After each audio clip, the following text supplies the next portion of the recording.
My name is Roger Hoover. I'm a singer, songwriter, guitar player. Live in Kent, Ohio, with my wife and 2 daughters, 2 dogs and a bird. Lately, I'm trying to find inspiration in the small moments. Coming home from work and seeing my wife washing pots and pans. Little things like that sometimes go really, they're ignored, those small moments. And I'm trying to write about those, the river, the sky, the things that are all a part of our lives and we often look over.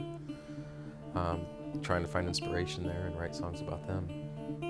I want to write songs to hand down, so 2 generations from now, I can sit around a fire and listen to my great-grandchildren sing songs. My songs and the characters in my songs, I'm trying to, in one part, create a new American mythology and expand upon what's already been created. But I'm also using my own experiences because that's what I know. And when I put those into song, in part I'm trying to have something to also pass down to my family, something that's a part of our history. When I first started writing my own songs, I had a list of goals, and they were never write the same song twice.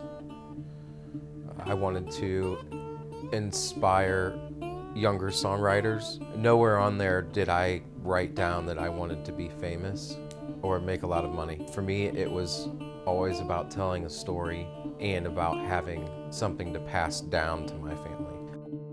I see myself as being another part of a long, storied American folk tradition. Writing my own songs, but also performing songs that have been handed down to us.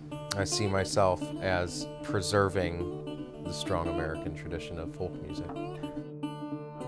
Been digging through a lot of the old recordings that first turned me on to folk music and early country music and bluegrass and old-time music, and all of this is just coming together and it's melting together into these new songs that I've been writing, and I've paid particular attention to that detail in that I'm writing new songs, but I'm also paying respect to the things that have been so much of an influence to me over the past 20 years.